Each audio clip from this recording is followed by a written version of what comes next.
এই নে পূজা, তাড়াতাড়ি মাছগুলোর পেট থেকে ডিম বের করে নিয়ে নে। মাছগুলো আমি বাড়ি নিয়ে চলে যাই, কেউ যদি দেখে ফেলে তাহলে অসুবিধা আছে।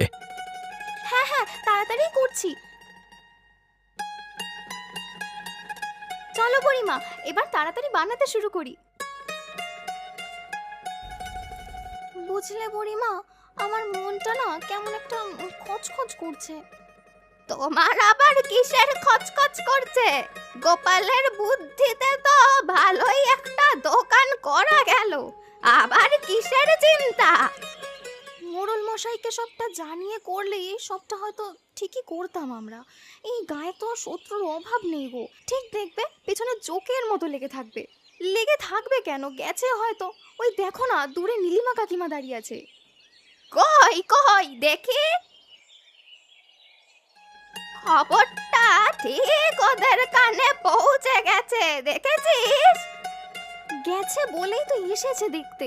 আমাদের জন্য গোপাল কাকা না কোনো বিপদে পড়ে। চলো আমরা এবার ভাজি আর বিক্রি করতে শুরু করি। দেখ, আমি এটা বানিয়ে ফেলেছি।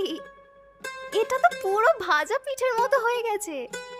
হ্যাঁ, তাহলে এটার নাম দেওয়া যাক মাছের ডিমের ভাজা পিঠে।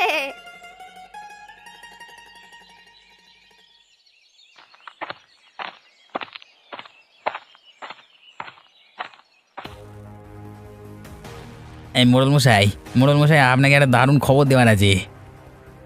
কি খবর যা তুই সকাল সকাল আমাকে দিতে চলে এসেছিস? আমি তো এমনি এমনি আপনাকে সেই খবর দেবো না, তার জন্য আমার হাতে কিছু আসতে হবে। অত ভনিতা না করে যা বলবি তাড়াতাড়ি বল, না হলে এখান থেকে বেরিয়ে যা। আর আমি যদি মনে করি যে এটা আমার জন্য উপযুক্ত খবর, তবেই তোকে আমি কিছু দেব খুশি হয়ে। গোপাল আপনার পুকুর থেকে মাছ ধরে ওই বুড়ি আর তার নাতবউ আছে না, তাদেরকে দিচ্ছে। কোন পুকুর? এটার খাজনা তো দেয় না গোপাল। এটা তো আপনার সেই পুকুরটা যেটা মাঠের দিকে যেতে বড় রাস্তার ডান পাশে পড়েছে। ওখানে একটা পুকুর আছে বটে, তবে এখনো হদিশ পাওয়া যায়নি ওটা কার। ওটা আমি আমার বলি তো ভেবে নিয়েছি। এই রে, তাহলে কি আমাদের সব ফন্দি মাঠে মারা যাবে নাকি? এই চলুন চলুন, আপনি এক্ষুনি চলুন, দেখবেন ওরা কিভাবে আপনার এলাকায় আপনাকে না জানিয়ে আপনার পুকুর থেকে মাছ চুরি করে দোকানে দিচ্ছে। তাড়াতাড়ি দেখবে, চলুন। যাব, তবে আমার একটা কাজ বাকি আছে। ওই সব কটাকে আমি এমন শাস্তি দেব যে ওরা কল্পনাও করতে পারছে না। এবার বেটা গোপাল, তোকে কেমন চোর অপবাদ দিয়ে গ্রাম ছাড়া করি দেখ।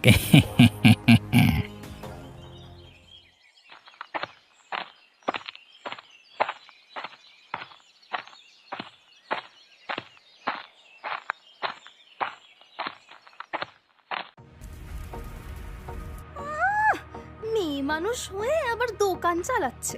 দাঁড়া না, দেখ তোদের দোকান টিকে কিনা। বুঝলে নীলিমা, ওদের এই দোকান থেকে বের করে দিয়ে আমরা আমাদের দোকান চালাবো। এসো না দেখি একবার। দোকানে ঢুকলে তোমাদের ঠ্যাং খোঁড়া করে রেখে দেবো। সত্যি কথাটা বলো না বাপু, যে আমরা দোকান খুলেছি বলে তোমরা একেবারে হিংসায় মরে যাচ্ছ। ছোট মুখে বেশি বড় বড় কথা না। দাঁড়া না, এক্ষুনি হাওয়া ফুস হয়ে যাবে। আসতে দে একবার। ওই দেখো বুড়িমা, মোড়ল মশাই আমাদের দোকানের দিকেই আসছে। তার সাথে ওই বেটা খগেনও আছে। কে? রতন? ওই যে গো, রতন কাকা আর নীলিমা কাকিমার চামচাটা। ওই তো মোড়ল মশাইকে সব খবর দিয়েছে।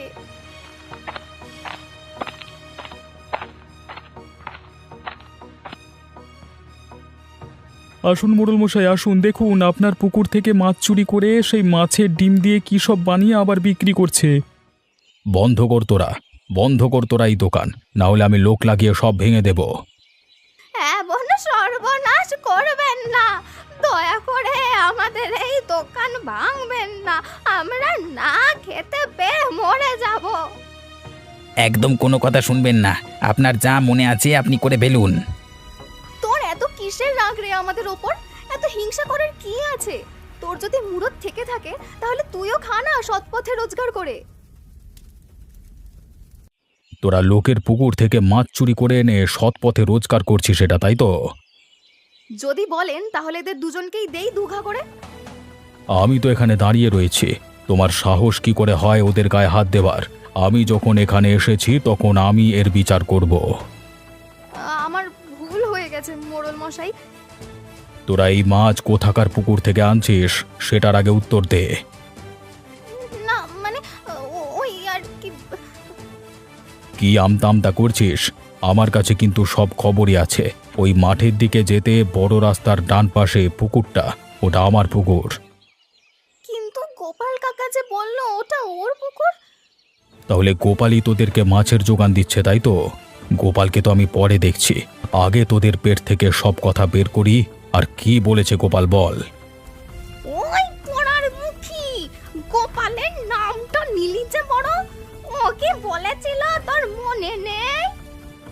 এই যা, এবার কি হবে বুড়িমা? এবার তো মোড়ল মশাইয়ের লোক গোপালকে ধরে নিয়ে এসে অত্যাচার করবে।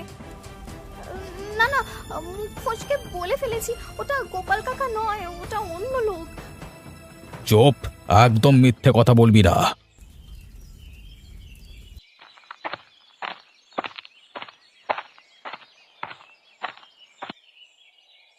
চল বেটা, আজকে তোর বিচার হবে। মোড়ল মশাই তোর জন্য দোকানে অপেক্ষা করছে।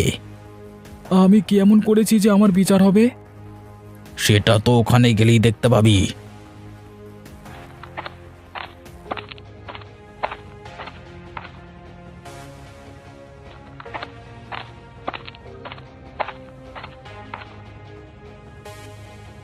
এই নিন মোড়ল মশাই, নিয়ে এসেছি আসল কালপ্রিটকে। তুই আমার পুকুর থেকে কোন সাহসে মাছ ধরেছিস? জানিস তোকে আমি এখনই কি করতে পারি?